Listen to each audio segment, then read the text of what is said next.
you've now heard reference made several times to one of the men who has helped, I think, both identify the problem of China's penetration of and exploitation of our capital markets in general, and specifically has raised the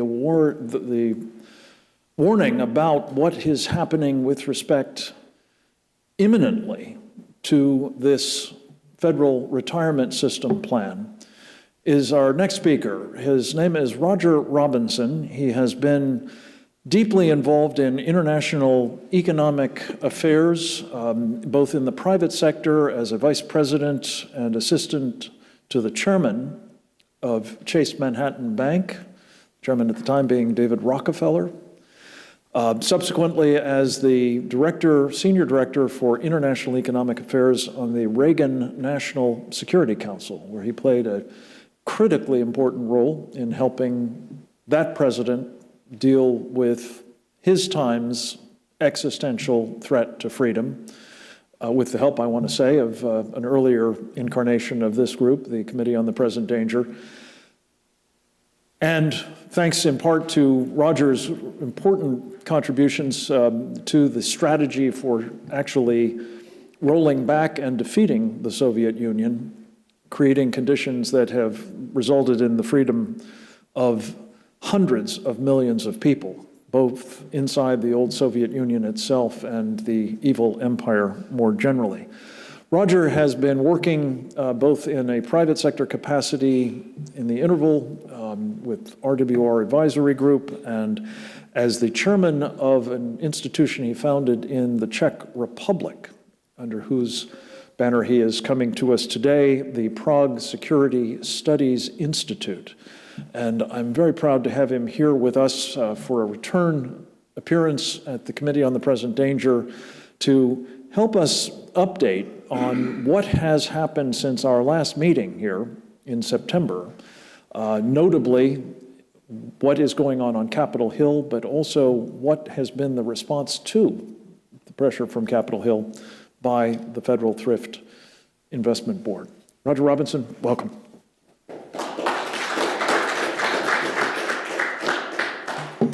Well, thank you, Frank. It's a pleasure to be back before the committee. I would say that before we get into the actions of the Thrift Savings Board or Plan Board yesterday, it might be useful to reprise briefly the stakes and where we really are on the issue of China's penetration of the U.S. capital markets. What kind of volume are we talking about? Well, one estimate that has come from folks at the Rhodium Group was that on the equity side of the equation, the stock side, China may have as much as $1.9 trillion that's been taken out of the U.S. equity markets. There could be as much as another $1 trillion in dollar-denominated bonds. Now, these are very difficult figures to come by, I can tell you.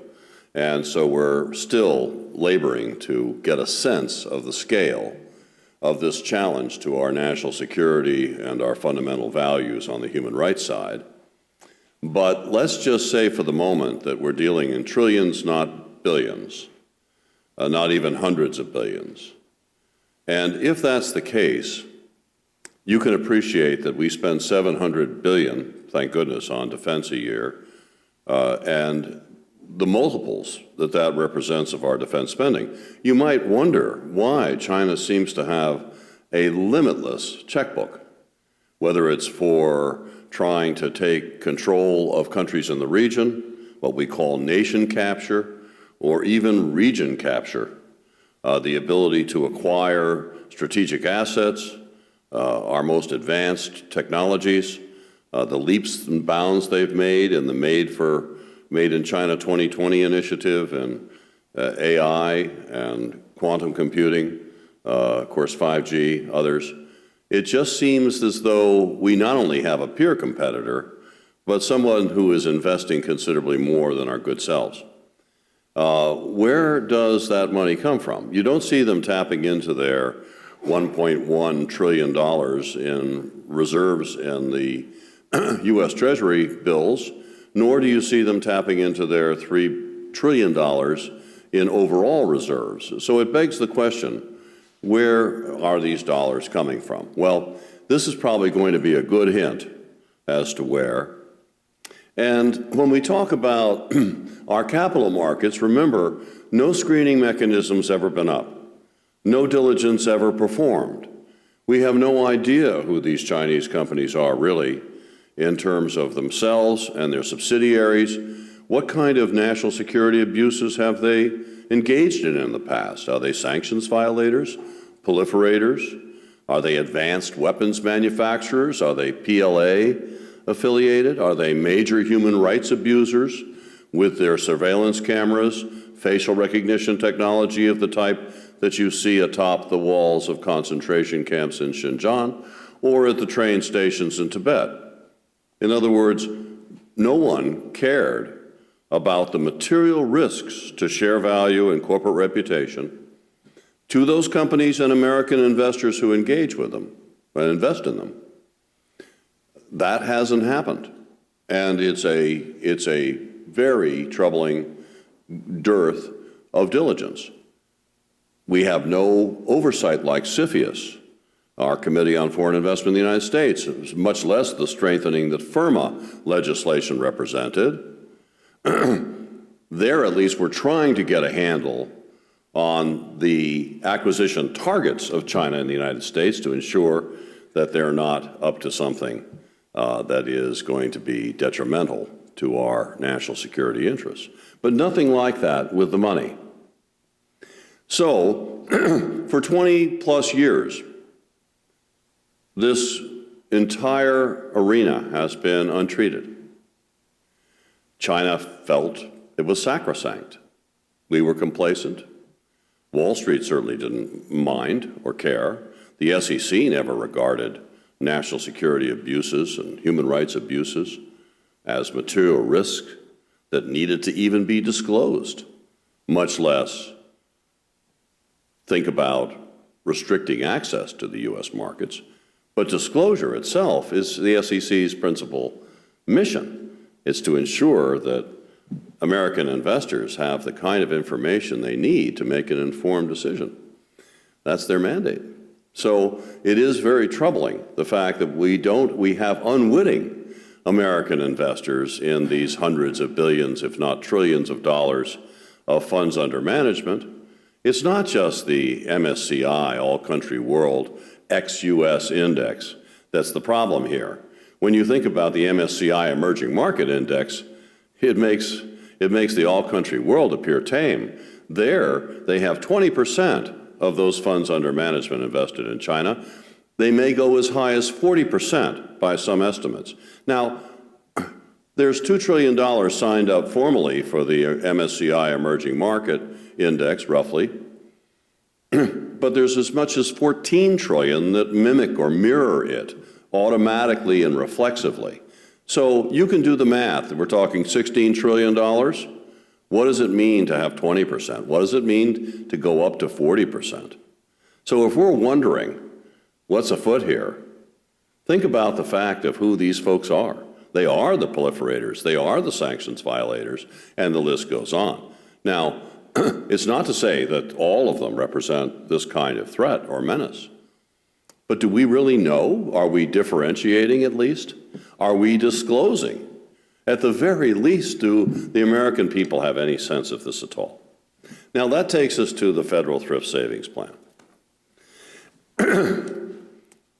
$578 billion, 5.7 million federal employees. They are transitioning the I fund, the international fund of that index, all of it, from a fund that is dedicated entirely to developed countries only, no emerging markets, no China, no Russia, to the MSCI All Country World ex-US index that has many of these Chinese bad actors. It has 5 Russian companies that are under US sanctions presently. Not past violators of sanctions, current violators. We can't do business with them with a 10-foot pole by law, but it's okay to invest in them. It's okay to fund them. It's okay to give them all the prestige of being in the world's most voluminous and deepest capital markets, which you know they take to the bank and leverage every day. So where's the penalty there? Where's the consistency in U.S. policy? These are the kinds of concerns we have. Where is the SEC on recognizing that we just had companies like Hikvision, SenseTime, Megvii, all sanctioned by the United States, put on the entity list of the Department of Commerce? That's a sanction of a kind, to be sure, and it damages share value and corporate reputation, and yet human rights abusers are not regarded as material risk. How does that work? And the list goes on. I mean, we have a circumstance like the Secretary of the Navy just mentioned. Where is the compliance with U.S. securities laws? Where is the PCAOB audits? Where is the compliance with Sarbanes-Oxley and Dodd-Frank? Where are the disclosure of the financials? They're regarded as state secrets, a black box. You're not able to look at Chinese financials. Can you believe it? The preferential treatment being given over American corporate counterparts? Preferential treatment. Forget the perils. Look at that for just a moment. And then we have the concern about indexes. Well, these indexes are now the thing.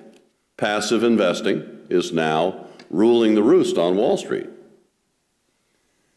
The FTSE Russell Index went to the China A-shares market in June, which is Chinese companies on their mainland exchanges, and picked up 1,097 Chinese companies into their index. Do we really think that they perform diligence on those and their subsidiaries? Do we really think any of the considerations that are being talked about today were in the picture as active considerations and concerns? Think again. It's just not on. And again, Bloomberg Barclays, aggregate global index. I've heard it's as big as 54 trillion in funds under management. They announced proudly that they were going to purchase 362 Chinese companies, including many banks, for that index. And the list goes on.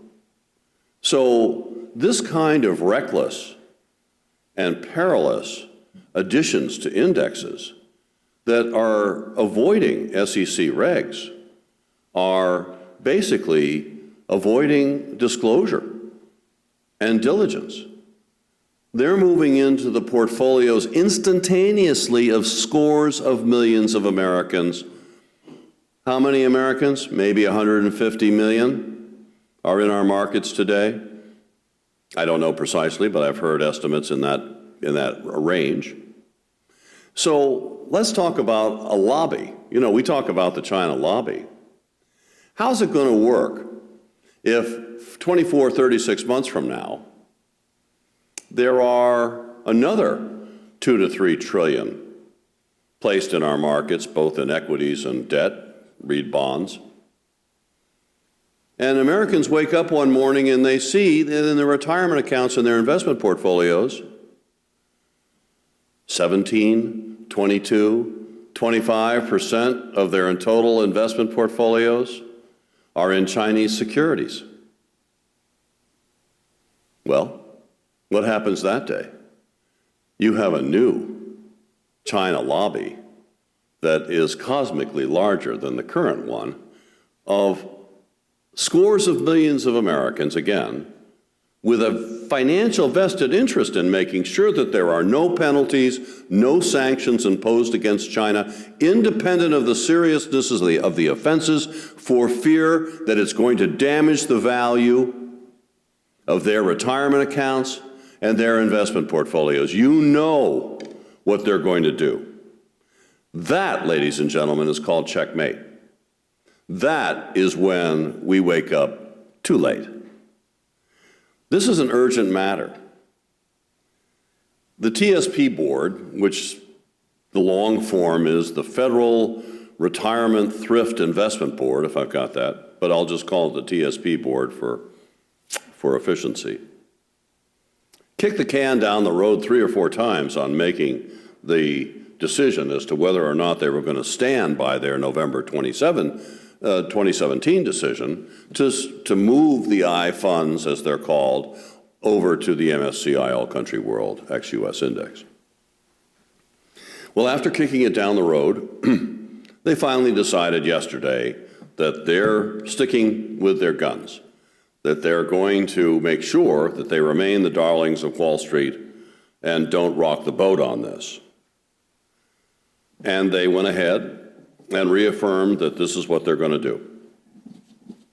Part of their explanation was, and this is quoting from their letter to several senators, including Senator Rubio, who was the lead player on this, quote, "The law requires the board to develop investment policies which provide for prudent investments suitable for accumulating funds for the payment of retirement income." That's an interesting word. Prudent. Prudent? Really? What we're talking about here is their definition of prudence. Then they went on to say that their investment advisor, Aon Hewitt, reviewed multiple indexes and benchmarks for each fund, and part of the criteria was the acceptance of the indexes by the investment community. Catch this, the appropriateness of the indexes for the TSP, and the estimated costs associated with making a change. Let me read that one back. Appropriateness of the indexes for the TSP. I guess we want Nancy Pelosi's personal dollars to be funding the roundup of Tibetans at train stations. I guess we want the Secretary of Defense and the Joint Chiefs underwriting the militarization of the illegal islands in the South China Sea. I guess we want the Secretary of State holding multiple U.S. sanctioned companies in his portfolio, not to mention our uniformed military, who are funding the advanced weapon systems that are targeting them. That's what, quote, appropriateness, unquote, looks like to that board. They actually had the nerve to call it lower risk. Well, risk can be pretty low if you're deleting national security and human rights material risk. I mean, if you're deleting whole categories of risk, I suppose it looks better, huh? And so this story goes on. And they defended the decision by showing us just how many other folks in America are holding the MSCI All Country World Index and its companion index providers from Vanguard, BlackRock in particular. They showed that the top 10 of the largest publicly traded companies in the United States are holding these indexes. They found that the majority of the top 20 state public pension systems are holding these indexes. They found that the top 10 of the defense contractors of the United States are holding these indexes, and that makes it okay. Oh, no, no, no. These are symptoms of the disease. All they've done in their research is illuminated further for us the scale of this massive security challenge to the United States and its fundamental values. So I'll just close up by saying, time is tight. This decision goes into force by their own statement in February of 2020. They've made their decisions.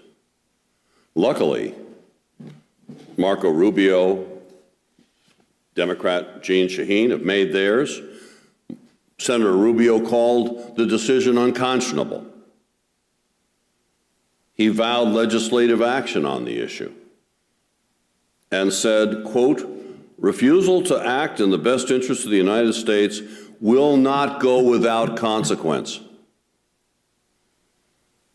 Senator Shaheen said, there is no excuse for this decision. Quote, this should have been an easy call to reverse course, yet the board decided to double down on this dangerous proposal. That's bipartisanship, ladies and gentlemen. That's what it's going to take. Maybe even veto-proof legislation. I'd like to think that the White House and the administration is going to come up on the net on this and take some executive action of their own. So these are the kinds of challenges we face, and all I can urge you to do is to say, as I've said before, not on our watch. This is our money. This is personal.